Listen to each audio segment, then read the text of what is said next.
Welcome to the Blokes podcast. I'm Adam. And I'm Greg, and we sit down once a week to shoot the breeze. We chat about anything and everything. Sports, films, drinking, politics, music, etc. So sit back, crack open a beer and enjoy.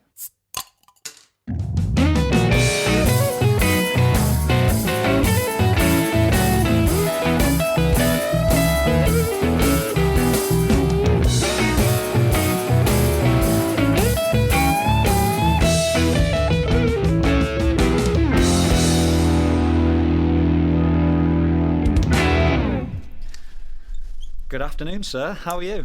Oh, hello, mate. Yeah, I'm very good. How are you? Yeah, I'm great. This is the one, baby. We've made it. I know. Season finale of season. What are we on now? Four. Season 4. I can't believe it. It's been a long time, and We're still in lockdown. We're still. We've done 4 bloody seasons of this. We're still here. I didn't think about that. Yeah. Oh my god. Yeah, man. You're right. We're perfect. We started beginning of lockdown. Yeah. And like I say, we're still in lockdown. And we shall forever remain in lockdown. Well, judging by what's happening now, maybe. Who knows? My God. But this is a celebration. Yes. Right? It's a big day. We're together. It's the season finale. Yeah. And we've got lots of great stuff. Oh, yeah. Lots of great stuff. Yes. You can hear it. I'm giggling in my voice. You can hear it already. Because we've been sent some more fantastic beers from another fantastic brewery. This week, we've got Roosters Brewing Company. Yes. They're based up in Harrogate. These Yeah. guys are absolute legends. Guys and gals, I'm sure. They've sent us a big selection. They've sent us so many, in fact, that we can only drink 3 today. Yes. Because we'll be on the floor if we drink any more than that on a school night. Yeah. So we're gonna have like a double Roosters. We're gonna have to straddle 2 episodes with the Roosters, is what I'm trying to say.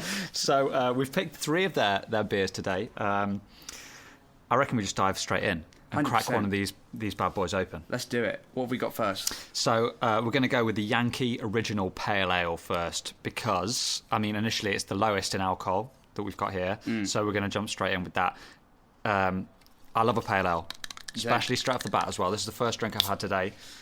Pale ale is the one for me when it comes after a hard day of work. Absolutely.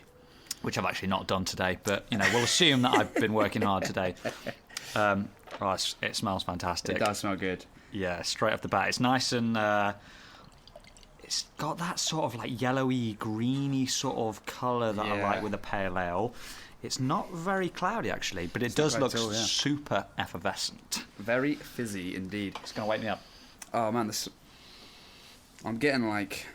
Cheers, dude. Oh, cheers, mate. Yeah, happy season finale. Absolutely.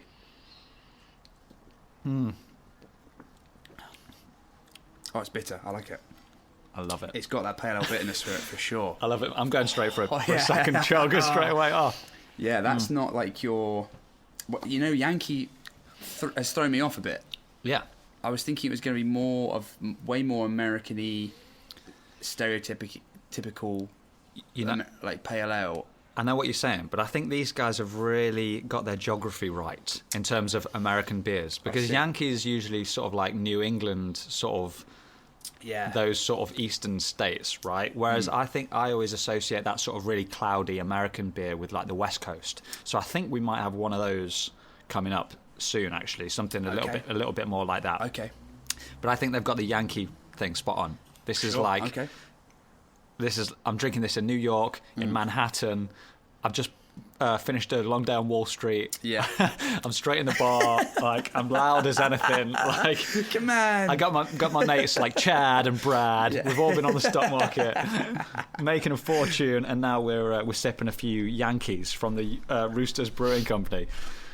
This is exactly what I'd want. Fantastic, yeah. And anyone listening, if you hear something that you want to get, they've got a shop. A website which is amazing, which is www.roosters.co.uk/shop. But they're also in some local stores, so you might be able to find them in a Morrison's or a Waitrose or an M&S. But I think the M&S is only when you're in the north of the country because they are based in Harrogate. I like that. flying the flag for the Northerners, for the Northern breweries. Which I think they shouldn't ever sail in the South.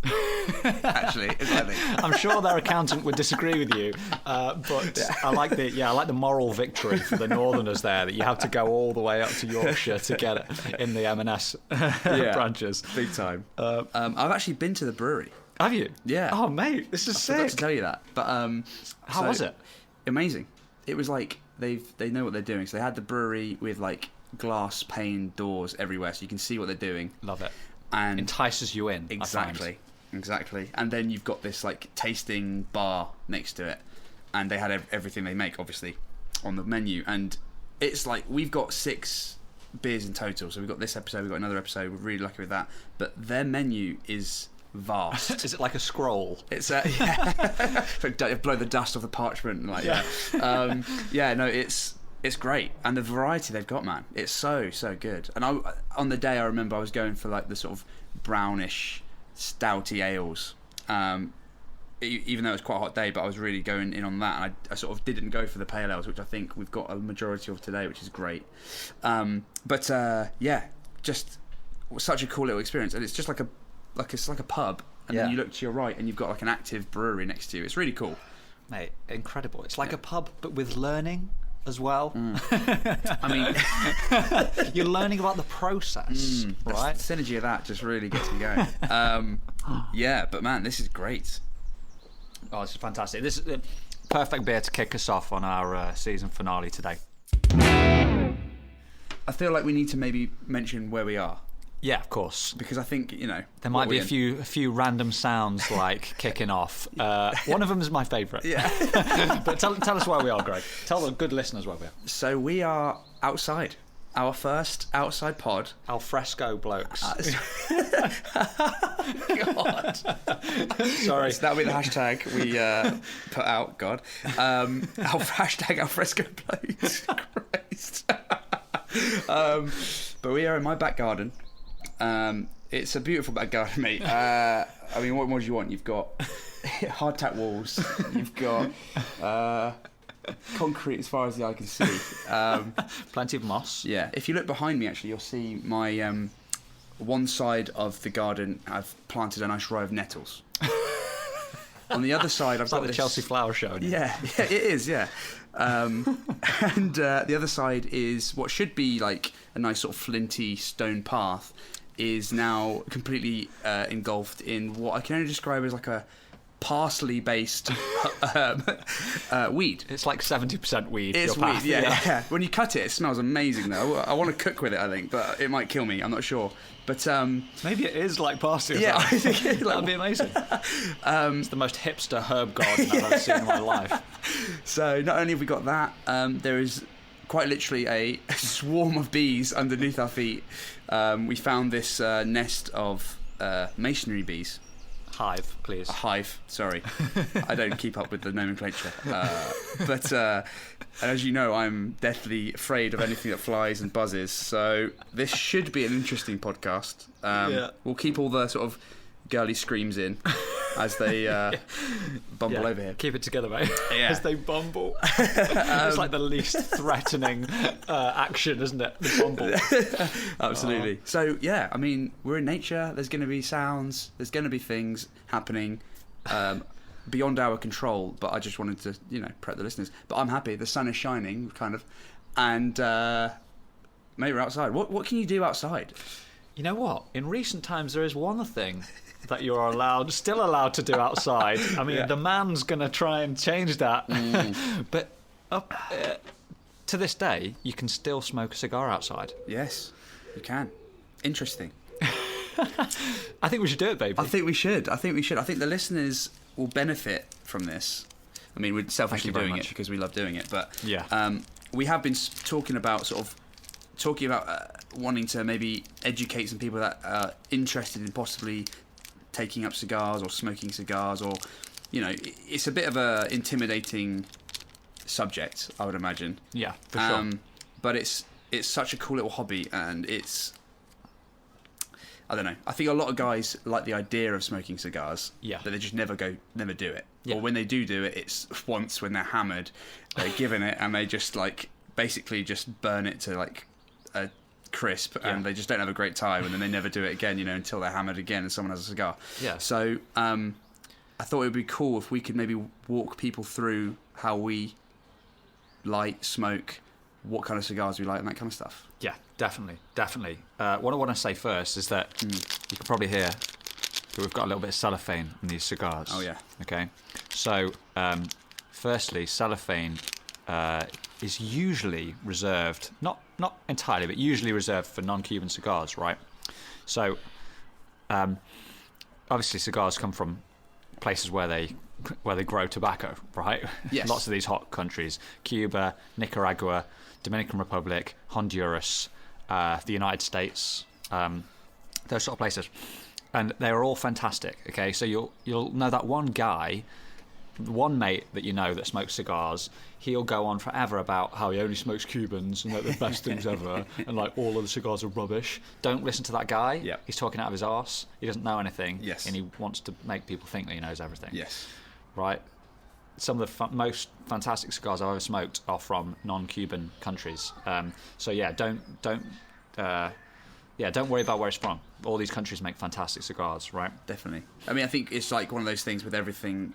When there's experts, there's also snobs, right? Yeah. And it's tend to try not to listen to those people if you can avoid it. That's part of the sort of, I think, intimidation as well with cigars. I think people think they need to know loads about it, but you really don't. Yeah. You don't need to spend a lot of money either. Yeah, same thing with price. Obviously, Cubans have got this sort of reputation of being like the best and most expensive, so they're always they're cripplingly expensive, especially in this country where the tax on tobacco is so high. Yes.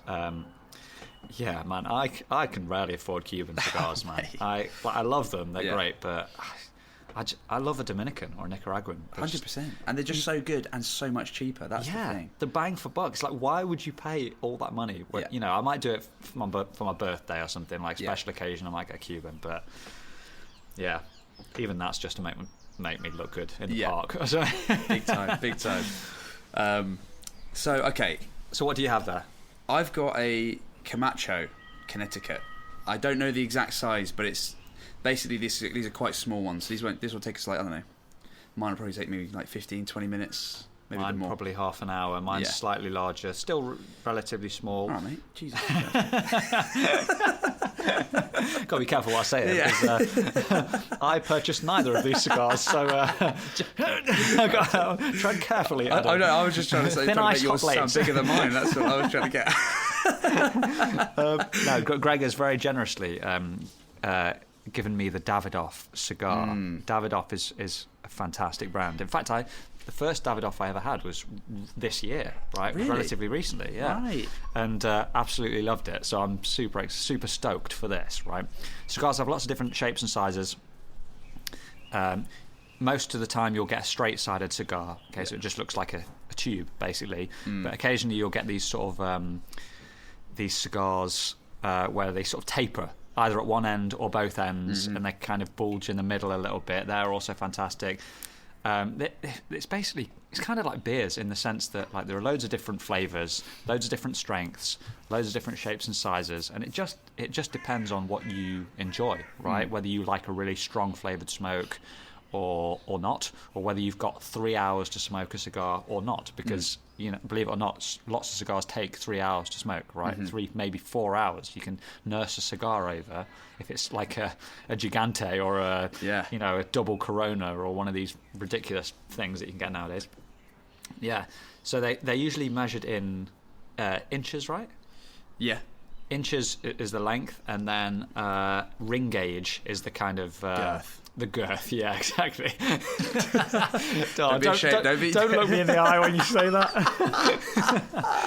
Don't be ashamed of the wordage. Okay, this is a manly thing. There's nothing to be ashamed of here. We talk in girth with cigars. Embrace it between your lips. And enjoy. Yeah, and God, I'm trying to think of the largest sort of ring gauge I've ever smoked. Mine's probably like a 58, 60 maybe. I think those Edmundos, those Monte Cristo Edmundos, they were the biggest I've ever had, which is probably like 52, 54. I think they're 54. Cool. because your standard sort of Robusto is a 52, isn't it? Sure. In fact, that's a good shout. If you're a complete newbie to cigars, I'd advise you to go into a cigar shop, and I'd advise you to get 2 different sizes, to get 2 cigars. This is what I'd say anyway.